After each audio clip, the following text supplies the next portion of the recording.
Good morning everyone.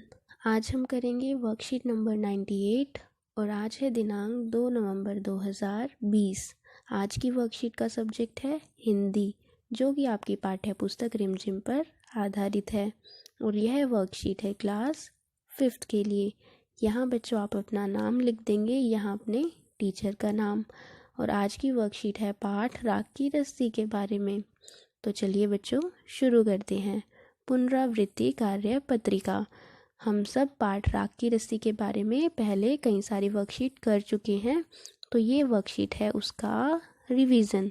तो आज की वर्कशीट में दी गई बातें आप पहले पढ़ चुके हैं, आज उसको हम रिवाइज करेंगे। तो आप क्या करें कि आप पहले खुद वर्कशीट को सोल्व करें और उसके बाद वीडियो देखें और अपने आंसर चेक करें। तो चलिए अब फटाफट शुरू करते हैं।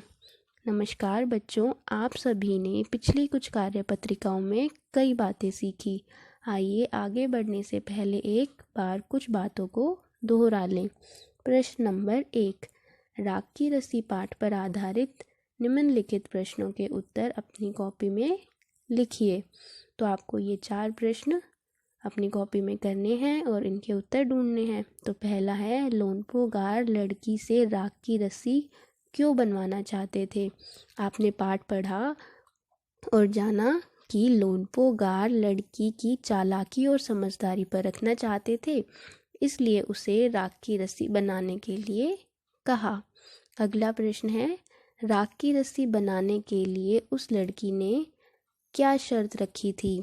राग की रस्सी बनाने के लिए उस लड़की ने यह शर्त रखी कि वह रस्सी बना तो देगी, मगर लोनपो गार को वह गले में पहननी होगी। अगला प्रश्न है, लोनपो गार ने अपने बेटे की शादी उस लड़की से क्यों करवा दी। बताओ आप, लोनपो गार ने अपने बेटे की शादी उस लड़की से क्यों कराई थी। क्योंकि लोनपो गार ने देखा कि यह लड़की तो बहुत ही समझदार है और उसका बेटा थोड़ा सीधा साधा है। तो लोनपो गार ने अपने बेटे की शादी उस लड़की से इसलिए करवा दी क्योंकि वह बहुत समझदार और चालाक थी। जीवन में कोई समस्या आने पर वह समझदारी से उसका हल निकाल लेगी। अब नेक्स्ट क्वेश्चन है, निम्नलिखित शब्दों को अपने वाक्यों में प्रयोग कीजिए। तो यहाँ बच्चों 4 शब्द दिए गए हैं, आपको इनसे वाक्य बनाने हैं। जैसे आप लिख सकते हैं, पहला है मशहूर। लोनपो गार अपनी चालाकी और हाजिर जवाबी के लिए दूर दूर तक मशहूर थे। नेक्स्ट है समस्या। लड़की ने समझदारी से समस्या का हल निकाल लिया। अगला है आप बीती। रोहन भागते हुए आया और उसने अपनी आप बीती सुनाई। आप बीती मतलब उसके साथ जो जो घटना घटी। लास्ट है राख। लड़की ने बड़ी चालाकी से राख की रस्सी बना दी। तो इस तरह से आप इन प्रश्नों को कर लेंगे। अब चलते हैं आगे। नीचे दिए गए चित्र को ध्यान से देखिए और उसके बारे में कुछ वाक्य लिखिए। उन वाक्यों में आए सर्वनाम शब्दों को रेखांकित भी कीजिए। तो ये चित्र है, आपको इसके बारे में कुछ लाइनें लिखनी है और उन लाइन्स में आपको सर्वनाम शब्द निकालने हैं। आप जानते हैं सर्वनाम शब्द वो होते हैं जो संज्ञा शब्दों के स्थान पर प्रयोग होते हैं, नाम वाले शब्दों के स्थान पर। तो ये चित्र किसका है, ये है मोर। मोर भारत का राष्ट्रीय पक्षी है। यह बहुत सुंदर पक्षी है। इसे वर्षा में नृत्य करना बहुत पसंद है। इसके सिर पर कलगी होती है। इसकी गर्दन लंबी होती है। यह किसान का मित्र कहलाता है। तो बच्चों इस तरह से आप कुछ वाक्य लिख देंगे और ये शब्द हैं सर्वनाम शब्द। यह, इसे, इसके, इसकी और फिर से यह। तो ये शब्द हैं जो मोर के स्थान पर प्रयोग हुए हैं। तो आप इस तरह से लिखेंगे और सर्वनाम शब्दों को अंडरलाइन रेखांकित कर देंगे। आप समझते हैं कि ये सर्वनाम शब्द क्यों हैं, क्योंकि ये मोर के स्थान पर प्रयोग हुए हैं और मोर है एक संज्ञा शब्द।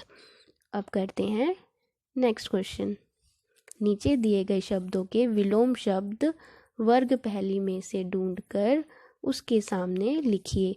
यहाँ कुछ शब्द हैं, आपको इनके विलोम शब्द इस वर्ग पहेली में से ढूंढने हैं और यहाँ लिखने भी हैं।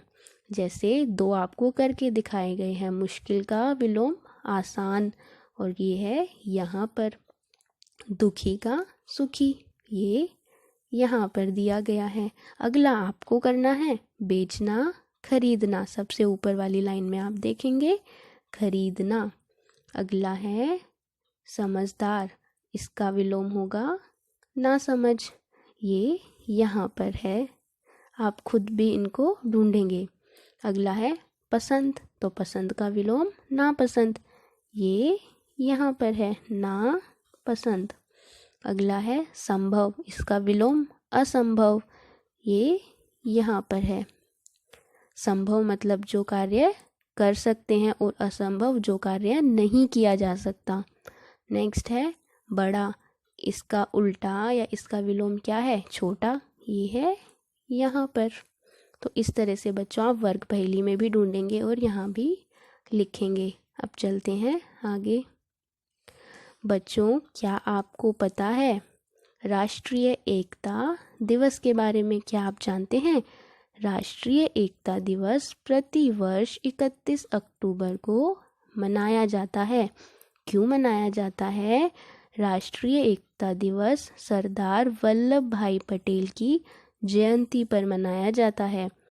वे भारत के प्रथम उप प्रधानमंत्री थे। उन्हें लौह पुरुष के नाम से भी जाना जाता है, उन्हें आयरन मैन के नाम से भी जाना जाता है। स्वतंत्रता के पश्चात 562 देसी रियासतों के एकीकरण का श्रेय उनको जाता है। ये है बच्चों उनकी तस्वीर और ये है उनका स्टैचू जो गुजरात में बनाया गया है।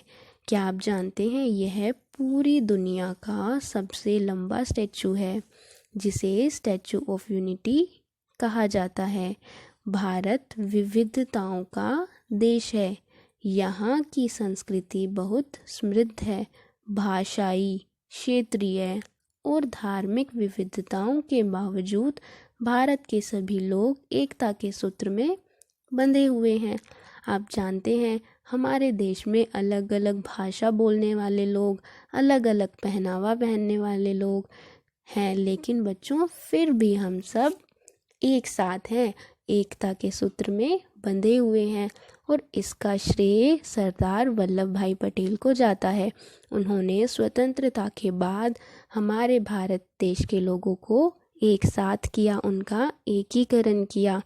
तो इसी कारण उनका जन्मदिन, उनकी जयंती 31 अक्टूबर हम राष्ट्रीय एकता दिवस के रूप में मनाते हैं।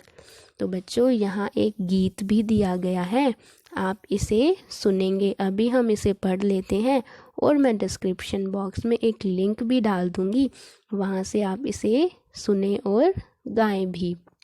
तो चलिए एक बार पढ़ते हैं। हिंद देश के निवासी सभी जन एक हैं, रंग रूप वेश भाषा चाहे अनेक हैं। हिंद देश के निवासी सभी जन एक हैं, रंग रूप वेश भाषा चाहे अनेक हैं।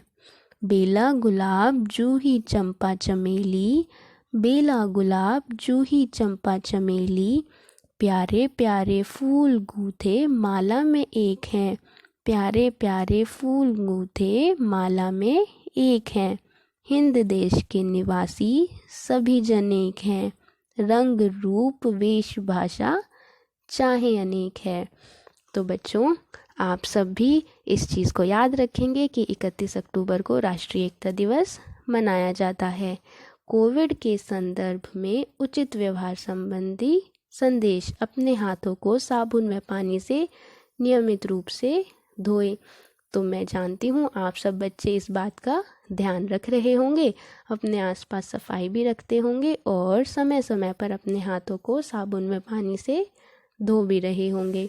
तो बच्चों ये थी आपकी आज की वर्कशीट, आप इसे कीजिए और अपने व्हाट्सएप ग्रुप पर सेंड कीजिए। थैंक यू बच्चों, have a nice day and take care.